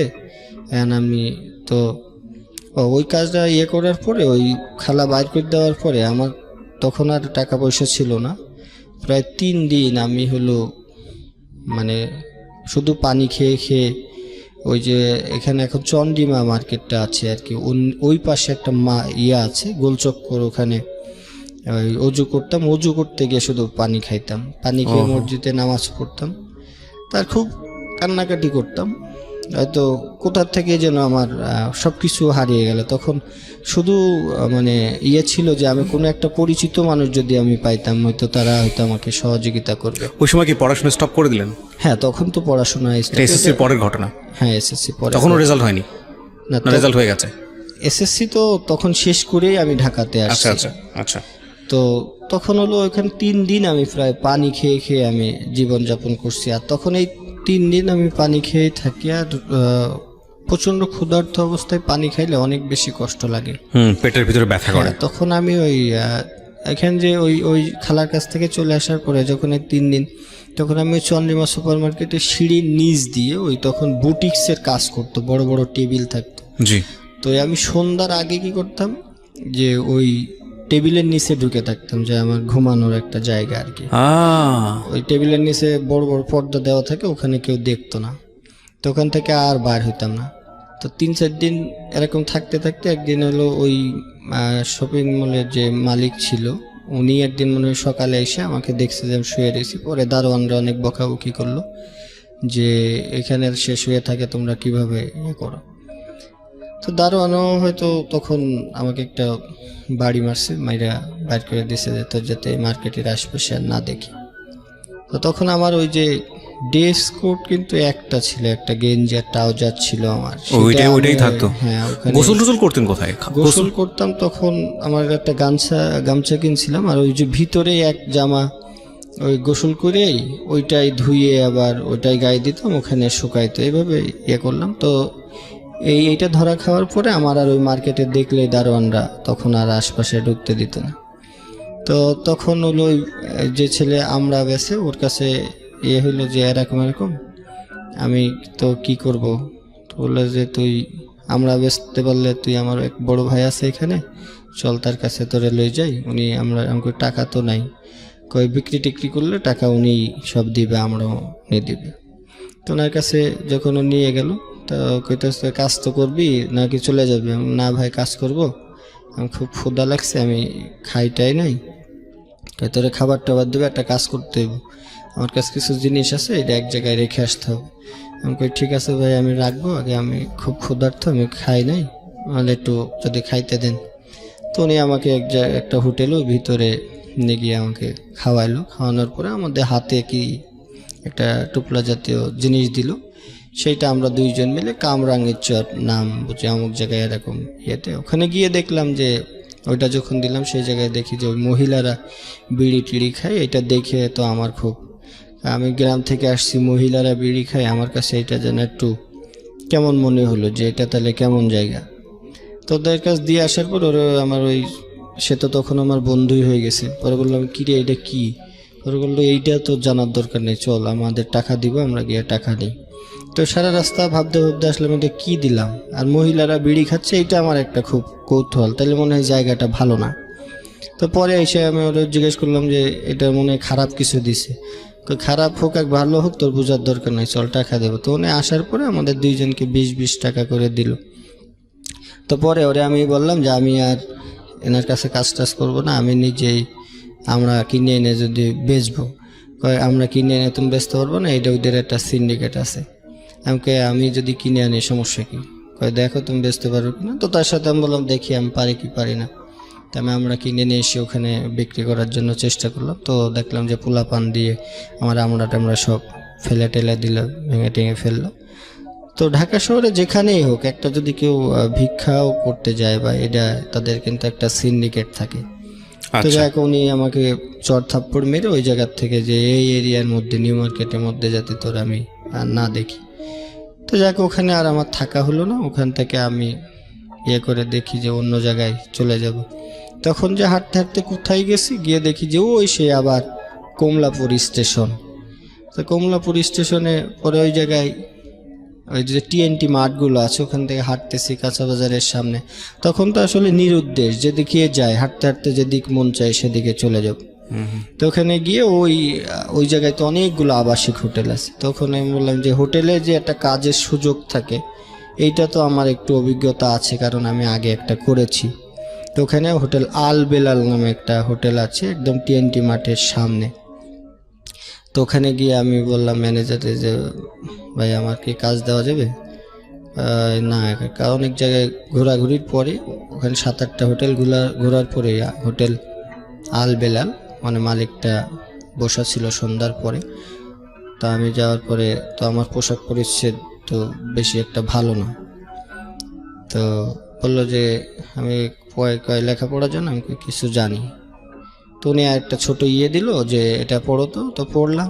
আচ্ছা ঠিক আছে, তুমি তো এখানে তো হোটেলে তো কাজের টাকা বেশি না। আর স্যার আমার শুধু থাকা খাওয়া হইলেই হবে, আমার টাকা লাগবে না। তো উনি বললো যে ওরা একটা কাজ করো, ওর তো আছে, লেখাপড়া কম বেশি জানে, ওরা আমাদের অফিসে পিয়ন হিসেবে রাখো। তো পিয়ন হিসেবে রাখলাম। তো প্রতিদিনই ওই একটা ড্রেস পরি, রুমের মধ্যে ওইটাই ধুই, ওইটাই গায়ে দিতে। মালিক করে যে কি তোমার ড্রেস নাই? বললাম যে না, আমার ড্রেস নাই। তো যাক, ওখানে ওই যে অনেক দিন কাজ করেছি, অনেক গেস্ট আসতো, তাদের মানে মন জোগায় চলতাম। তো অনেকেই কম বেশি সহযোগিতা করতো। ইন দ্য মিন টাইম বাড়ির সঙ্গে কোনো যোগাযোগ নেই? না, এর মধ্যে বাড়ির ইচ্ছাও হয়নি বাড়িতে যাওয়ার? তখন আমি ইচ্ছা বলতে কি, আমার সারা দিনই খুব কষ্ট, খাওয়া দাওয়া থাকা। যখন ওগুলো নিউ মার্কেটে ছিলাম ওই যে এর ভিতরে, তখন প্রচুর মশা, এমনিতেই ড্রেস নাই। আর যে মশার মানে সারা সকালবেলা উঠে দেখতাম যে প্রচণ্ড গা হাত পা জলে, মশায় এই পরিমাণ করছে। আর নিচে তো খুব অন্ধকার ছিল। তখন তো আমি ওখানে পলাই থাকতাম আর কি, শুধু একটু ঘুমানোর জন্য। বাইরে ঘুমাইলে ওই যে বাইর করে দেয়, এটা বাইর করে দেয়, বৃষ্টি হয়। তো মনে হয়নি যে এই যন্ত্রণা সহ্য করার চাইতে অন্তত বাড়িতে গিয়ে তো একটু ঘুমাইতে পারবো? ওই যে একটা জিদ ছিল যে বাবা মা তখন করে নাই, আমার কপালে মনে হয় এই কষ্টটাই লেখা আছে। আর বাসার কথা যে ভাববো, ওই যে বাইর হয়ে চলে আসার পরে মানে সারাদিন দৈনন্দিন কষ্টের কথাই বলতে পারি না। আর পিছন নিয়ে মানে একটু পরে আমার প্রচন্ড ক্ষুধা, আমি এই খাবারের সন্ধানে ঘুরতেছি, পরে কি করতে হবে এই চিন্তা অনেক পরে। মানে 1 ঘন্টা পরে আমার লাইফে কি হবে সেটা নিয়ে আমি চিন্তিত, সুতরাং ওইখানে আর বাড়ি নিয়ে চিন্তা। তখন এই ধরনের কোনো চিন্তা ভাবনা নাই। তখন মনে হতো যে কোথাও একটা জায়গায় করব। তো ওখানে চাকরি করার পরে ওই খাবার দাবার, কিন্তু আবাসিক হোটেলগুলোতে খাবারের কোনো সিস্টেম থাকে না। তো যখন ম্যানেজার ছিল, তুমি কি খাওয়া দাওয়া করো না? আমি বললাম যে আমার কাছে টাকা নাই, এটা তো মাস শেষ হইলে বেতন পাবো। আর তখন ওই যারা পুরান যারা ছিল, তারা ওই গেস্টের টিপস যে নিতে হয় বা করতে হয়, শহরে তো একটু বেশি দেয়। তো বেশি দিলে খাবার থেকে, আমি তো ওই টাকাটা শুধু জমাইতাম। সন্ধ্যার পরে হিসাব করতাম যে একবারে খাইলে যাতে আমার কালকে খাইতে না হয়। তো রাত্রেবেলা আমি একবারে খাবার খাইতাম। আর সারাদিনেও তখন আমার ইনকামও বেশি হতো না। যারা পুরান ছিল ওরা টিপস বেশি পাইতো, ওরা চাইতো। আমি কখনো কারো কাছে ওইভাবে চেতে পারতাম না, কেমন যেন একটু ভেতরে লাগতো। আর অভিজ্ঞতাও ছিল না। তো প্রতিদিন রাত্রেবেলা একবার খাইতাম, ওই একবার খেয়েই আমি সারাদিন কাটাইতাম। তো কিছু কিছু টাকা আমি জমাইতাম। তখন মনে হলো যে আমার পড়ালেখা করতে হবে। এটা হলো প্রায় 6 মাস চলে গেল। তো আশপাশে ওই যখনই ছুটি পেতাম, রাত্রেবেলা আমার ডিউটি নিতাম সবসময় রাতে। সবাই দিনে ডিউটি করার চেষ্টা করে, আর আমি বলতাম যে আমার ডিউটিটা রাতে দেন। তো রাতে ডিউটি করতাম ওই 7টা পর্যন্ত, ওই হোটেল সার্ভিসে কাজ করতাম। সকাল 7টা-8টার পরে সবাই আসার পর আমার ছুটি দিত। তখন আমি এই না ঘুমায়া কি করতাম, যে আশপাশে তখন এই স্কুল খুঁজে বেড়াইতাম যে কোথায় ভর্তি হওয়া যায়। তখন নটরডেম কলেজগুলো ওইগুলো আছে, তো ওই সাইডে আমি ঘুরতাম, তো দেখতাম যে সবার পরিবেশ বা অন্যরকম, সবার কাছে তথ্য নিলাম যে নটরডেম কলেজ তো অনেক টিয়ে ব্যাপার, তো এখানে তো অনেক ডিসিপ্লিন আছে বা নিয়ম শৃঙ্খলা অনেক। তো দেখলাম যে এই জায়গায় তো তাইলে আমার হবে না, তো নর্মাল স্কুল কলেজ আমি খুঁজে তখন এইভাবে চিনি না। আমার বিজয়নগর, শান্তিনগর থেকে শুরু করে অনেক রাস্তা, ঢাকাতে অনেক বেশি রাস্তা আমার হাঁটা ভিতরে আছে, অনেক অলিগলি আমি হেঁটেই পার করেছি। আর তখন চেনার বা জানার কোনো যে এইদিকে যায় যে স্কুল পাবো সেই ঠিকানার এমনও জায়গা গেছে যে ওখানে গেছি গিয়ে আর চিনে আসতে পারতেছি না, মানে যেদিকে দু চোখ যায় শুধু যেদিকে হাঁটছেন। যায় শুধু খুঁজি যে স্কুল ড্রেস পরা থাকলে তাদের পিছন এরা কোথায় যায় কিসে পড়ে এই অনুসরণ করতে আমি করতাম। তখন কি আপনি ইন্টার ফার্স্ট ইয়ার ভর্তি হওয়ার জন্য? হ্যাঁ, ইন্টার ফার্স্ট ইয়ার। Okay. তো ওখানে একটা কলেজের তথ্য নিলাম যে কেমন লাগে ওই এরকম। আমি তখন 2700 টাকা মতো ভর্তিতে লাগবে। আমি ওখান থেকে এই 2700 টাকা জমানো আমার একটা তখন উদ্দেশ্য হয়ে গেল যে ভর্তি হইতে হলে তো আমার টাকা তো জোগাড় করতে হবে। তো আমি খেয়ে না খেয়ে সবার কাছ থেকে অনুরোধ করে টিপস নিয়ে ওই টাকা আমি 2900 টাকা মতো ওখানে এক ভাই ছিল তার কাছে আমি জমা রাখতাম ওই হোটেলে। তো ভর্তি কনফার্ম করছি আমি হলো ঢাকা কমার্শিয়াল কলেজ ধানমন্ডি এই জায়গায়। ওকে। এই চতুর সাইড ঘুরে আমি এখানেই দেখছি একটা কম, আবার ওই স্কুলটা দেখলাম যে একটা বাগান টাকার মতো, তো সরকারি, তাইলে তো অনেক সুযোগ সুবিধা পাবো। তো তখন আমি কমার্সের ব্যাকগ্রাউন্ডে ছিলাম, আবার ওইটা কমার্শিয়াল কলেজ ছিল। তো ওখানে গিয়ে তথ্য নিলাম যে 2700 টাকা লাগবে। আমি খুব খুশি যে এই টাকা তো আমার কাছে আছে, আমি এখানে ভর্তি হইতে পারবো। তো স্কুলটা তত জাঁকজমক, কলেজটা তত জাঁকজমক দেখলাম না, বললাম যে তাইলে মনে হয় এখানে আমার একটু সুযোগ হবে। তো দারোয়ানের কাছ থেকে আমি সব তথ্য নিলাম কেমনে কি করণ যায়। তো ফর্মও আমি কিনে নিয়ে গেলাম, গিয়ে খুব খুশি ওই হোটেলে ফেরত গেলাম। ভর্তি ফর্ম? হ্যাঁ, ভর্তি ফর্ম নিয়ে গেলাম। তো ওখানে খুব আনন্দ লাগে যে আমি ভর্তি হব। ভর্তি হয়ে ওখানে যাওয়ার পরে সেই যে ভাইয়ের কাছ থেকে আমি টাকাটা জমা রাখছিলাম, গিয়ে দেখি উনি ওখান থেকে টাকা পয়সা নিয়ে চলে গেছে চাকরি বাকরি ছেড়ে। তো ওই ভাইরে অনেক খুঁজে বেড়াইছি যে ভাই আমার টাকাটা লাগবে। ম্যানেজারে বললাম যে ভাই এরকম আমি তো ওনার কাছে টাকা রাখছিলাম। তো যাক, ওনাকে আমি আর খুঁজে পাই নাই। তো সেইবারও আমার আর টাকার জোগাড় হয় নাই, ওই বছরও আমার ড্রপ আউট আছে। শুধু এইটুকুর জন্য আপনার এই একটা বছর ড্রপ আউট। তো পরে ওই জায়গায় আর ওই ওনার যে ম্যানেজার জীবন গল্প, প্রিয় শ্রোতা, এটা উনি বলে যাচ্ছেন ধারাবাহিকভাবে, কিন্তু আপনারা যদি অনুভব করতে পারেন একটা রাতের কষ্ট, একটা মোমেন্টের কষ্ট, একটা দিনের কষ্ট, তাহলে ওনার জীবন গল্প দিয়ে একটা সিনেমা বানানো সম্ভব। It's a story, unbelievable story. এই জন্যই আমরা বলি জীবন নাটকের চেয়েও নাটকীয়। যখন টাকাটা নিয়ে গেল তখন আমি অনেক ওই ম্যানেজারকে বললাম যে ভাই এরকম, ওনার কাছ থেকে তো আমি টাকা জমা রাখছি। তো ম্যানেজার বললো দেখো এগুলো তো তোমাদের মতো আসে যায়, ওর হিসাবে চাকরি ছেড়ে চলে গেছে। তো অনেক জায়গায় তার যা পরিচয় ছিল ওই আশপাশে আমি মনে করলাম যে সে হয়তো হোটেলে কাজ টাজ করবে। তো অনেক জায়গায় খুঁজলাম, তো পেলাম না। এদিকে ভর্তির সময়ও পার হয়ে গেল। তো মনের কষ্টে ওই হোটেলের ওইদিকে কাজটা ছেড়ে দিয়ে যে আমার তাহলে তো আর কোথায় ডেট আছে দেখলাম যে তখন সবগুলোই ডেট 2-5 দিনের মধ্যে সবগুলো কলেজেরই ভর্তির সময় শেষ হয়ে যাবে।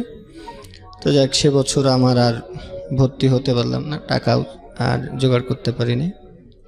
পরে আমি ওই জায়গা ছেড়ে আমি চলে গেলাম যে না, এইটাতে 10 টাকা 5 টাকা দিয়ে আমার আসলে হচ্ছে না, আমার টাকাটা জোগাড় করতে হবে। তো 3,000 টাকা 2700 টাকা আমার কাছে একটা চ্যালেঞ্জ মনে হলো।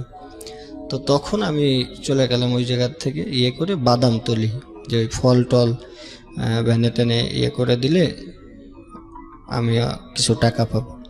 তো বাদামতলি যখন ওই ফলের যে কার্টুনগুলো থাকে, কার্টুনগুলো ভ্যানে টেনে উঠাই দিলে বা একটু বাইরে দিয়ে আসলে, এক কথায় তখন হলো আমি লেবারের যে কাজটা আমি তখন শুরু করলাম।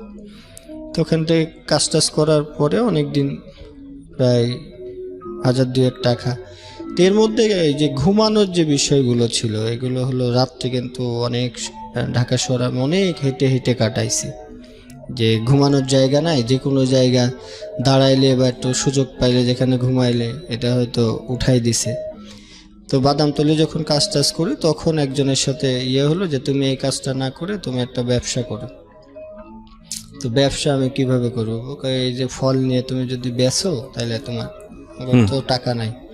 তো তখন উনি ওই যে কাজ করলাম কিছুদিন, কাজ করার পরে সদরঘাটে আমার কিন্তু অনেক দিন আমার ঘুমানোর আছে। সদরঘাটে কোথায় ঘুমাতেন? এই যে স্টেশনের এই ইয়েগুলোতে, মানে যেখানে একটু সুযোগ পাইতাম যে ফাঁকা জায়গা, এই জায়গায় কেউ কিছু বলবে না, তাহলে সেখানে থাকি। হয়তো কিছুক্ষণ পরে বকাঝকা করলে উঠে চলে গেছি। তো টাকাগুলো তখন আমি এই প্যান্টের যে ভাঁজ থাকে, আর রাত্রেবেলা থাকলে আমাদের কাছে ওই ছিনতাইয়ের বিষয়গুলো 2-3 জন ধরে টাকা পয়সা নিয়ে নিত। তখন আমি ওই প্যান্ট এই বেল্টের নিচ দিয়ে একটা কেটে ওর ভিতর যে ডাবল সেলাই থাকতো ওর ভিতরে আমি গুছাই রাখতাম। প্যান্টের নিচে যে ভাঁজ থাকে এইটার ভিতরে টাকা ঢুকা রাখতাম। হ্যাঁ, তখন রাখতাম যাতে সারাদিন মনে করেন যে যাই হোক আমার ওই টাকার প্রতি একটা থাকতো, যে টাকা জমাতে হবে আমাকে ভর্তি হওয়ার জন্য। 700-800 টাকা যখন হলো তখন আমি 1 কার্টন ওই যে আপেল নিয়ে একজনের কাছ থেকে পাল্লা টাল্লা কিনে আমি তখন ব্যবসার জন্য, এখন ওই এলাকায় তো হবে না, তখন চলে আসলাম এই যে শহীদ সরোয়ার্দী মেডিকেল কলেজের এই সামনে। তো ওখানেও দেখলাম যে এক ধরনের, এখানে বসলে উঠাই দেয়, এখানে বসলে উঠাই দেয়, করতে দেয় না। এই জায়গায় চলে আসার উদ্দেশ্য হলো এই যে কলেজটা আমার আশপাশে আছে, আমি যা কিছু করব, যেহেতু এটা ধানমন্ডির ওই যে কমার্শিয়াল কলেজটা, তখন যে এই আশপাশেই আমার একটা অবস্থান করতে হবে।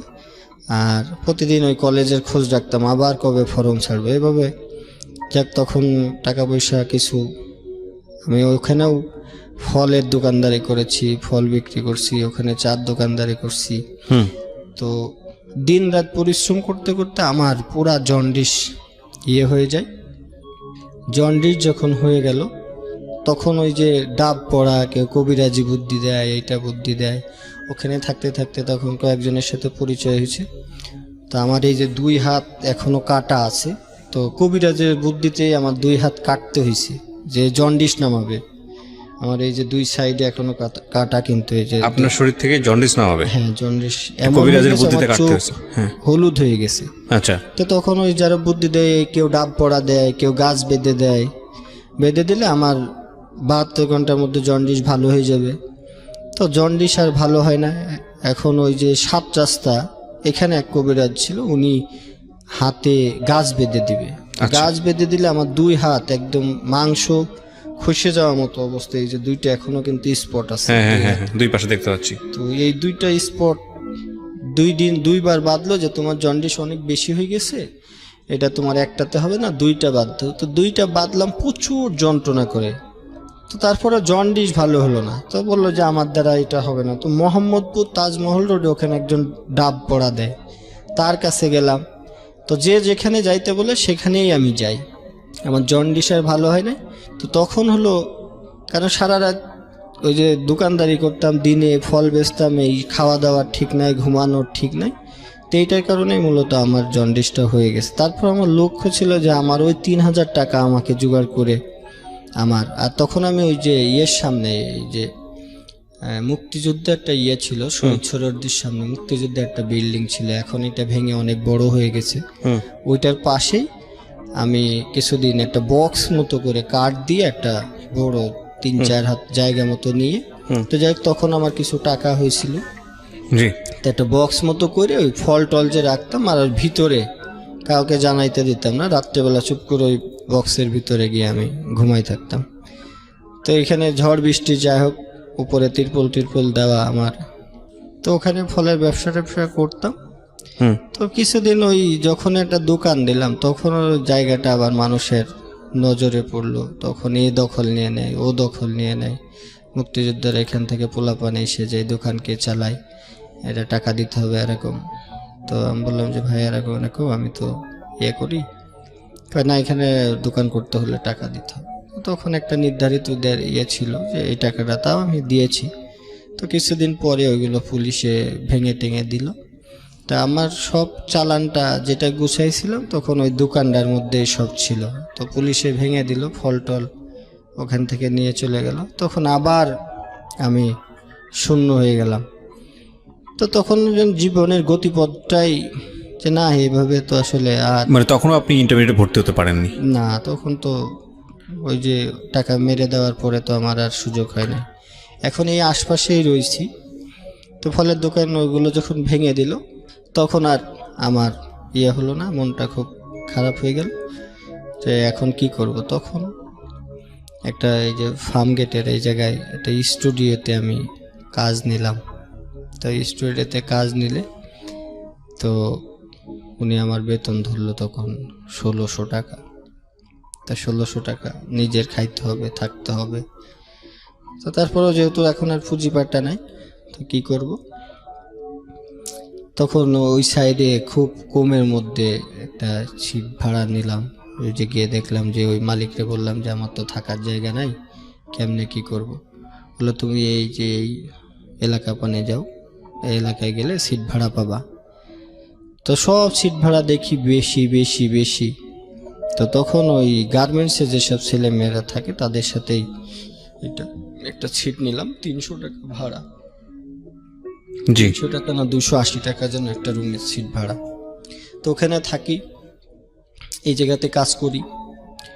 তো ওখানে তখন কম্পিউটার ওনারা সবাই ইউজ করে। আমার তো অফিসে তখন আমি ওই অফিসে যা সার্ভিসম্যান হিসাবে কাজ করছি। তো তখন কম্পিউটারটার প্রতি আমার খুব নেশা, যারা কি করে না করে আমার একটু দেখতে।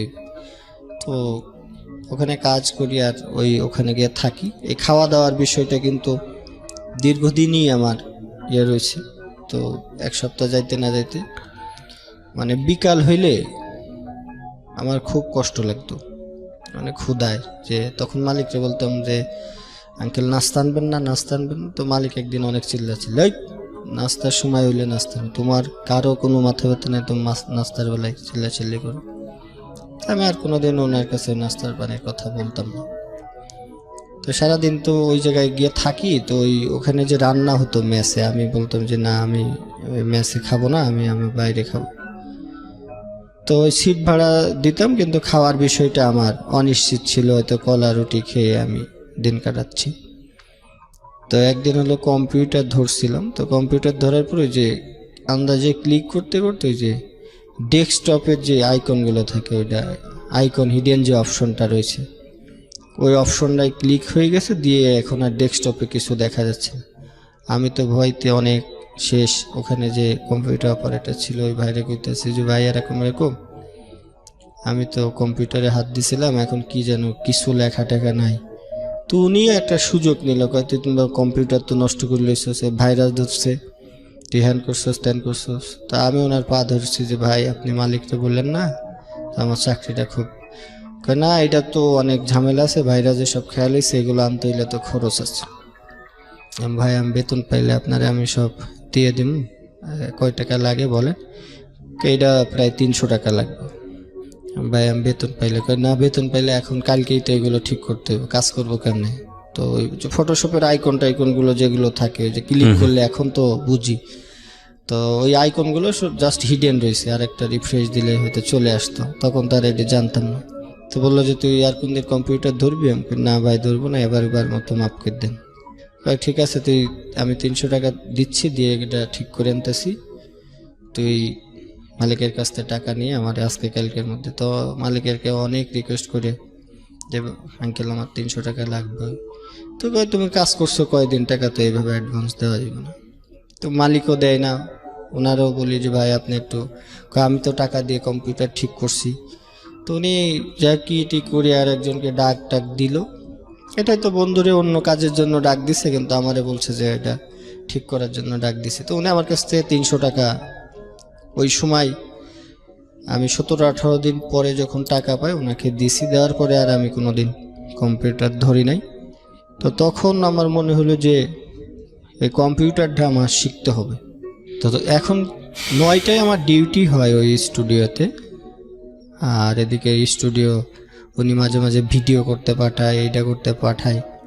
তো ডিউটি ছিল সকাল 9টা থেকে রাত্র 10টা পর্যন্ত দোকান খোলা থাকবে। এরপরেও আমার উনি 10টা 11টা পর্যন্ত আমাকে খাটাইছে। তো খাটানোর পরে তখনও কিছু মনে করি নাই, তখন মনে হতো যে কম্পিউটারটা জানলে ওই যে অপারেটর ভাইয়ের যে বেতন, তখন ওই অপারেটরের বেতন ছিল মানে 2800 টাকা, 2800 বা 3200। আমি যদি শিখতে পারতাম ওই অপারেটরের কত রেসপেক্ট করে মালিক, তার যা বলে তাই শুনে। আর আমার তখন মনের মধ্যে আমার খুব কষ্ট যে কম্পিউটারটা যদি আমি জানতাম, তো ওনার কাছে জানতে চাইতাম যে ভাই এটা কি দিয়ে কাজ করেন, কেমনে করেন। তো উনি এগুলো শিখাইতে যাইতো না, তাই এগুলো বহুত কঠিন কাজ, আমরা এটার ইঞ্জিনিয়ার ইটা সেটা বলে আমাকে দাবায় রাখতো যে এটা করো ওইটা করো। আমরা মূলত অফিসে এখন যেগুলো করি, যে পিয়ন টিয়ন বা যারা সহকারী থাকে তাদেরকে, যারা ভালো এক্সপার্ট আছে এরা সহজেই এখনও আমাদের ভিতরে এই কাজগুলো করে, যে সে শিখে গেলে হয়তো আমার কদর কমে যাবে। কিন্তু আসলে আমি জানি না এগুলো কতটুকু সত্য। তো ওনারা যখন কাজ করতো মনে হতো কম্পিউটারটা কি যেন একটা জিনিস, তারা আমাকে ধরতেই দেয় না, আশপাশে আসতেই দেয় না। যদি একদিন কম্পিউটার অনটাও আমাকে করতে বলছে, তা আমার সে খুশি মনে হয় আর পৃথিবীতে কেউ হয় নাই, যে আজকে কম্পিউটারটা তো অন্তত আমি অন করতে পারছি। তো তখন করলাম যে ওই ডিউটি শেষে ছুটি, তখন মানুষ যখন খুব বেশি অসহায় হয় তখন সমাজের সব মানুষই সুযোগ নেয়। ওনাদের সপ্তাহে একদিন ছুটি আছে, কিন্তু আমি 30 দিনই আমাকে ডিউটি করতে হয়, 30 দিনই ডিউটি করতে হয়। তো এরকম 3-4 মাস ওখানে ডিউটি করার পরে আমি কিছু টাকা ওখানে জমানোর পরে যে ওই জায়গাতে আমি আর চাকরি করব না। তো তখন আমি এই ফার্মগেট এই এরিয়া ছেড়ে চলে গেলাম মিরপুর 10-এ। মিরপুরে কাজ করার পরে ওখানে আমার কিছু প্রমোশন হলো, যে আমি যেহেতু একটা স্টুডিওতে কাজ করেছি, ওই জায়গায় আমি মিরপুর ডিজিটাল কালার ল্যাব ওইটার নাম। তো ওখানে আমি কাজ যখন জয়েন করলাম, যে স্টুডিওর কোনো কাজই তো আমি পারি না, ছবি টবিগুলো তুলতে পারি, এইগুলো একটু ভালো আমার জানা আছে।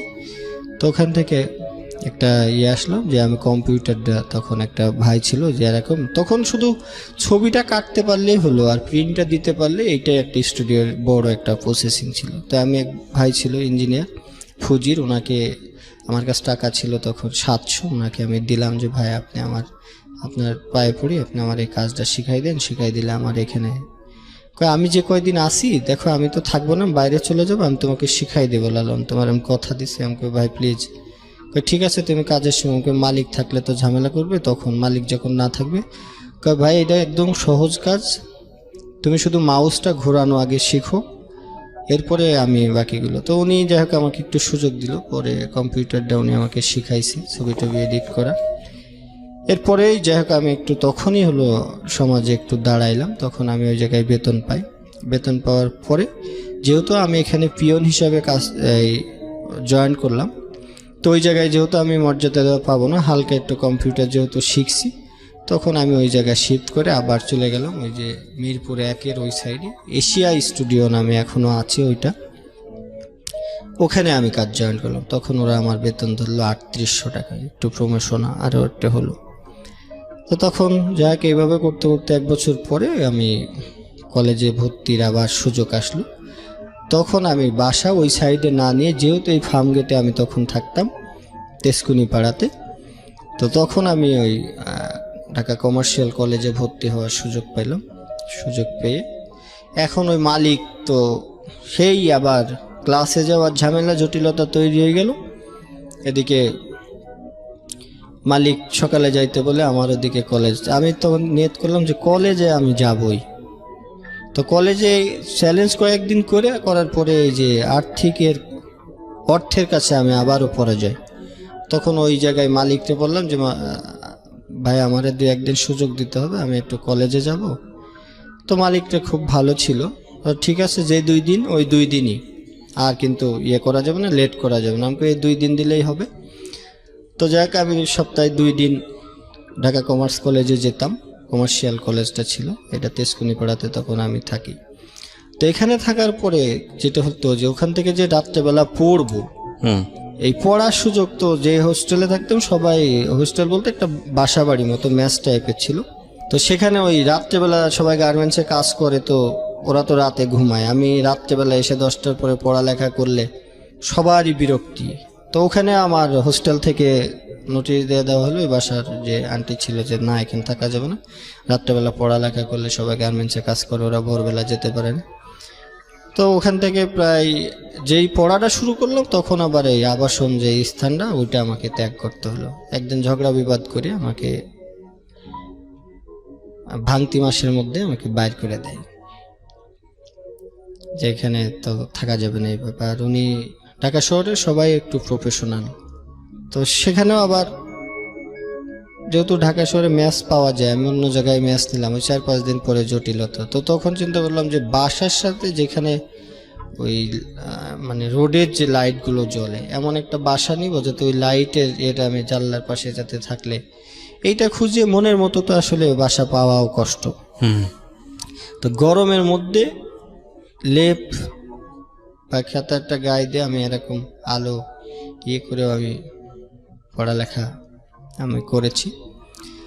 তো এই কলেজেও টিচাররা কিন্তু সেই 7-8 যে ঘটনাগুলো এখানেও ক্লাসে যায় না, অপমান অপদস্থ। তো আমি খ শাখায় ছিলাম, আমার রোল ছিল এখানে 90 আর 91 ছিল আরেকটা মেয়ে। তো মেয়েটা একটু পাগলি টাইপের ছিল আর কি, সবাই বলতো। তোর সাথে আমার খুব মিল, ওর কাছ থেকে আমি তথ্য নিতাম। আর এখানে তো যাওয়া হয় নাই। তো যাক, প্রথম পরীক্ষা দ্বিতীয় সময় পরীক্ষা দিয়ে যখন ইন্টারমিডিয়েট ফার্স্ট ইয়ার শেষ হয়ে যাবে, পরীক্ষা দিয়েছি আমি, কিন্তু আমার সব খাতায় দেখাইছে অ্যাবসেন্ট। তো আমি রেজাল্ট নিতে গিয়ে দেখি যে আমি পরীক্ষায় বলে দিই না, আমি টোটাল ফেল। তো আমি সে প্রিন্সিপাল স্যারের কাছে আমি গিয়ে বললাম যে স্যার আমি পরীক্ষা দিছি। কয় না তোমার প্রেজেন্টই তো নাই। আমি স্যার প্রেজেন্ট নাই, ঠিক আছে স্যার আমি কাজ করি এই জন্য স্যার আমি আসতে পারি নাই। তো ওই স্যারটার এটা আমার মনে হয় ভাগ্যটা অনেকটা ভালো। তো ওই স্যার আমার কোনো কথাবার্তা শুনলো না যে সব স্যারে কি তোমাকে ফেল দিচ্ছে। আমি কই স্যার দেখেন শুধু একটা সিগনেচার না স্যার, আমি অনেক পড়ে তারপরে এতগুলো সাবজেক্ট পরীক্ষা দিছি স্যার, কোনোভাবে